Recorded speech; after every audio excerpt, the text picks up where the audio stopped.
Welcome back, leaders, entrepreneurs. This is going to be a good one here on overwhelmed. Overwhelmed. I had a couple calls this week on overcoming the overwhelm, where to start, what to do, and how to actually get some traction so you can get to where you want to go. So you can, have more freedom for your family, more ways to be generous.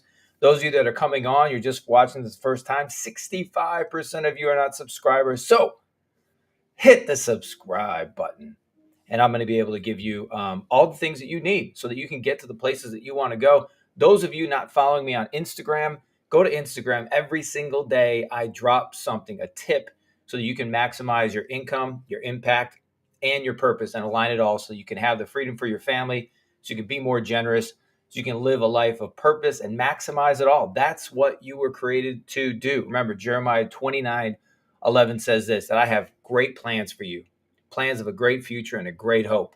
And that's what we are going for today. So I want to start off with a story with overwhelm and that feeling, right? Because um, a client came on this week and, they have a business and they have a family and they have new things that they're looking to do and all of that. And all of a sudden they're looking at it all and they're saying, I don't know what to do and where to go. And what's funny is usually in these cases, and I'm sure this was with you, when it comes to your business, when it comes to certain areas of your life, you've got it down. There's no business that's successful that doesn't have a plan, right? There's no anybody that is doing well in what they're doing is has a plan for it. They have something that they're reaching for, something that they're going for. And I want to break it down into like just little basic elementary terms, right? Those of you that have kids, you'll understand this. I have a couple that are a little bit older starting sports. So my oldest is playing football. And you know what? It's a very simplified goal and vision that he has. He wants to play. He wants to do well. And so that's the picture that he gets is he wants to play, he wants to do well. And so what does he do? So he's going to football practice. When he comes home, he's got weights and he's doing other things and he's checking his nutrition, right? And it's all of these little things that line up to what he wants to do. He has game film on his iPad that he goes through, right? So he has these little steps and he goes down it. My daughter's the same thing with volleyball, right? There's this just slow progress, slow way. And if you've played sports and you've been in that, you get it. It's like, okay, I know what to do. I know where to go. I know how this works. I want to play better. I want to do better. Easy. We get it. Many of you went to college. Same thing applies in college. What did you go to college for? Well, I wanted to go and be this type of person. I wanted to be in business. I wanted to be a doctor. I wanted to be whatever. And so you take those courses that lead you to that goal. Now, we won't get into the college topic but that's the idea is that you're doing something with a plan of what you want to become. And many people, because you're overwhelmed, it's because you've never set out a plan, right? You've never started taking the steps. And when you first start to look at it and you see that you haven't done it, probably the client I talked to recently, I said, when was the last time you had a plan for your life? When was the last time that you were, really engaged in where you were going? And they said, I haven't had one. I've had it in my business. I understand, KPIs and sales and business strategy and all that stuff lined up. I know where I'm going. I know what I'm doing. But he said at home, with my family, I don't really have a plan. With my spouse, we don't really have a plan. In my personal life, I don't really have a plan. And when you don't have those plans, what it's like is, and I've said this before, it's sort of this picture of if I'm here, but my internal self, my potential is really over there. And there's this struggle because you're looking and you're saying, you know what, I should be over there. And it's not about comparing yourself to other people, but you're looking at yourself saying, I know that I can do better. Maybe even you see other people that are doing better, but you're looking at it and you're saying, okay, why isn't this happening? Or how does this happen? Right? I want to give you some words that pop up often with clients, and these might be words that you're hearing as well. And so I'm going to say these words, and then we're going to start to maybe make a little plan here for you to consider how to get through these words. One of these phrases is the reason why you feel overwhelmed is because you're afraid of doing the wrong thing. I have many clients that say, well, I don't know if that's what I'm supposed to be doing, or I don't know if, is that what I want? Is that what God wants? I don't know. And if we're going to attack that doing the wrong thing, this is how we attack that. First of all, doing anything is going to be doing something that either cancels that out and you say, nope, I don't want to do that. Or it could be, right? Let's look at pros and cons. Put a pros list and a cons list. Very simple. It seems, it's like, it seems so elementary, but it's true. Look at what you want to do and just put a pros list and a cons list. Okay, what's the best thing that could happen in this scenario? What are some things that you'd like to do? Freedom for your family, more time, more income, more impact, all those things. Then you look at the cons list. What's that going to be like? And you start listening. Well, it might be more time in this area. It might be this. I might take away from here. I don't, and then what you start to do is you start to do it. And then you find out, okay, this is actually the thing I want to do. I'll give you a personal story. For me, when I first started to coach, I remember I had someone send me this email about, coaching and a coaching course. And they knew that I had been developing people internally in the organizations, and I had ran things and been in growth. They said, hey, this might be something that that you might be interested in. And I looked at it, and I remember the first time I looked at it, I said, I don't know. That seems kind of gimmicky. I'm not quite sure. But then I looked at it again. I said, well, what's the worst that could happen? What's the best thing that could happen? What's the worst thing that could happen? And the best thing was obviously that, this could be a career and success, and it could be fulfillment, and it could be the freedom for my family. What's the worst that could happen? The worst is that I invest in myself. I learn some things. I step out. I take action. I'm actually doing something. I'm not just hoping and wishing and, just stuck with procrastination. And you know what? That action alone has paid immense dividends. I mean, immense dividends. I can't tell you how fulfilled I am seeing other people succeed. I can't tell you how excited I am when somebody else is getting freedom for their family, when somebody else is, becoming more generous. There's a client, recently where their revenues increased so much to the fact that they're able to be more generous than they ever have before, literally giving away cash to pastors. And I love that. I think that, to me, is why I do what I do. I want to see impact in your life. And I believe that my calling is helping you to get to that place of impact, right? So you're not overwhelmed. Instead of being overwhelmed, you see it as opportunity. Okay, what's the opportunity that you see here, right? What's the opportunity? And there's a story in the scriptures that's interesting, and I come back to it a lot, but it's a very clear picture of where you're going and versus where you want to go and other people. And the story is when Moses sent the spies to Canaan, right? So he sends the spies to Canaan. They go there and they're like, this is amazing. These grapes, this honey, this is, coming from the desert into Canaan. You can only imagine. And I live in the desert right now. I'm in Arizona. So guess what? It's, it's desolate. It's hot. It's not like, fall changing colors. It's none of that. They go to Canaan and they go in there and they start seeing the fruits and the benefits and what can happen when they get there. And then these guys come back and they bring the fruits that they found, and they go to Moses, and 10 of them say, no way, we can't do it. If we go there, they will crush us. So they literally were looking at the promised land. They were looking at where they were going, and they were overwhelmed. They didn't know how they could actually do it. They didn't believe they could do it. They didn't even want to try and do it. They just said, no way, we can't do this. And then there was two guys that said, hey, God got us here. He's going to get us here. He's promised us this. Jeremiah 29, if it was in today's terms, he's got great plans for me, plans of a great future and a great hope. So the question is, what do you believe? Do you believe that God has a great future, a great plan, a great hope? Or do you believe that you're just in this cycle, this doom cycle, that you're just stuck and overwhelmed? And one of the things I do with clients that's also helpful, and it's a picture of, it's called chunking down an elephant. And when you look at an elephant, they say, how do you eat an elephant? Well, it's one bite at a time.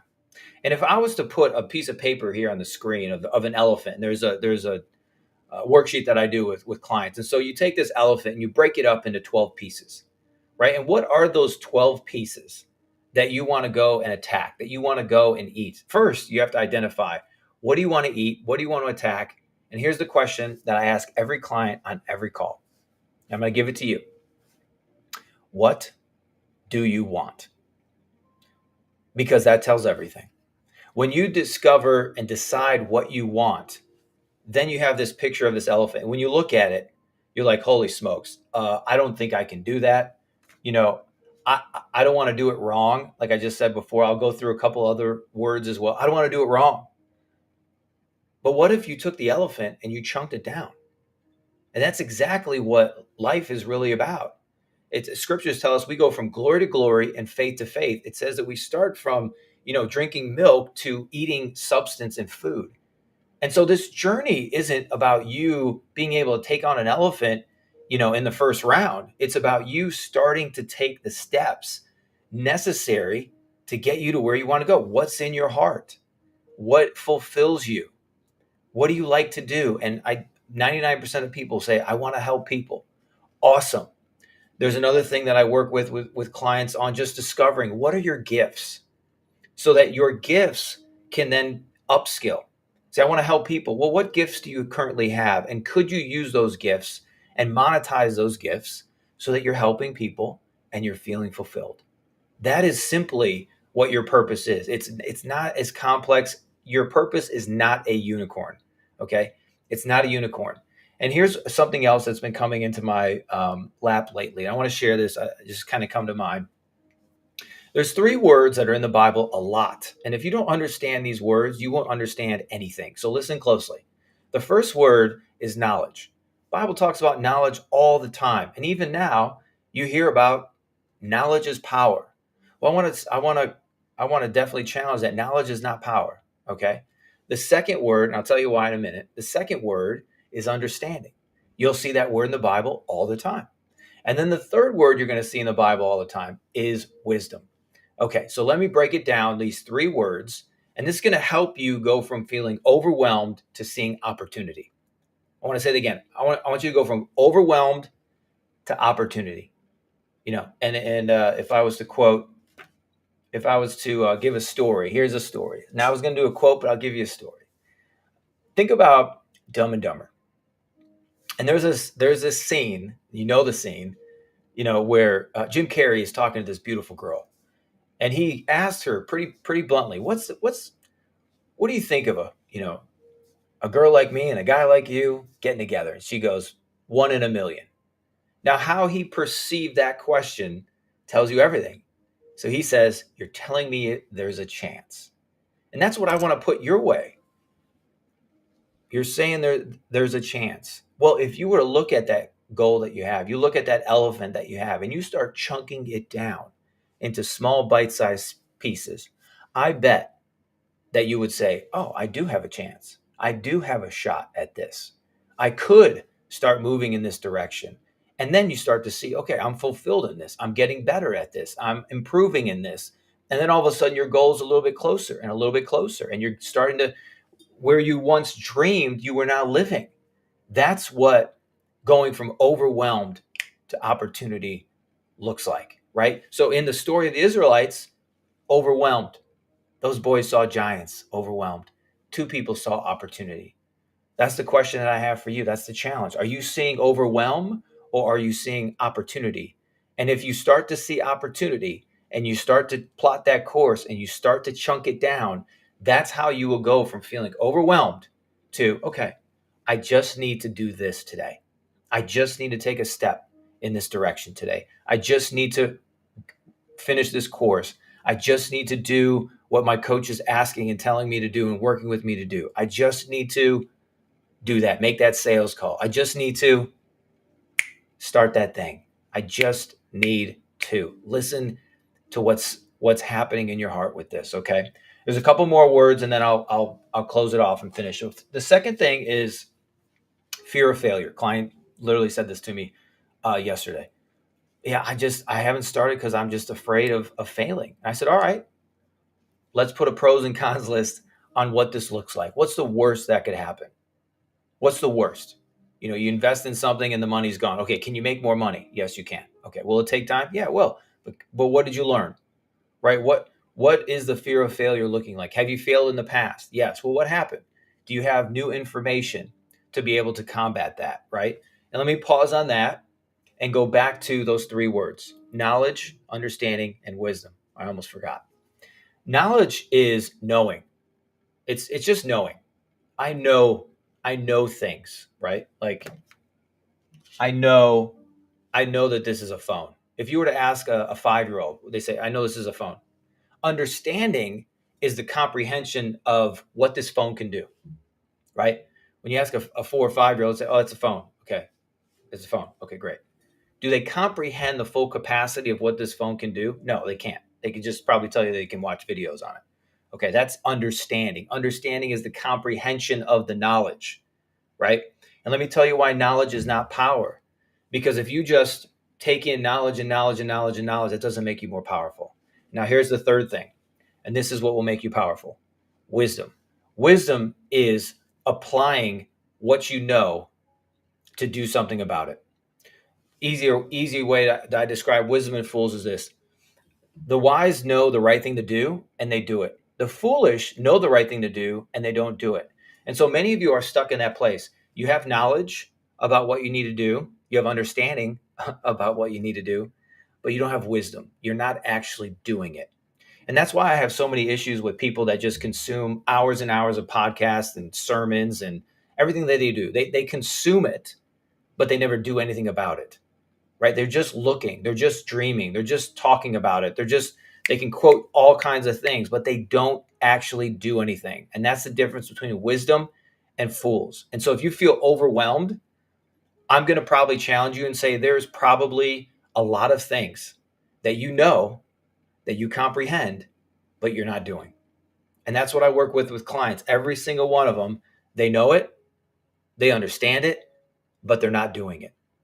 So the overwhelm comes because they're not doing anything. They have all of this knowledge, but it's like if you overeat and consistently overeat, you're just fat and obese and lethargic. You're not doing anything.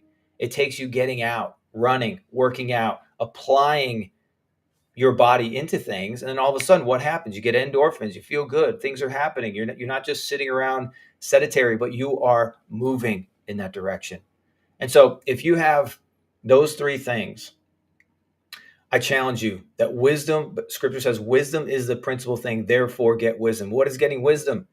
It's doing what you know to do. That's it. If I could challenge you on one thing, it's do the thing you know you need to do. The overwhelm will melt and the opportunity will become vivid. You'll say, I know what I need to do. I know I need to wake up earlier. I know I need to read that book. I know I need to spend money and invest on myself to do this thing. I know I need somebody else. And here's the one kicker here with overwhelm is many times you get started, right? You're like, cool, I'm on track, I'm going, and then what happens? You get derailed. You go on vacation and it messes up your schedule.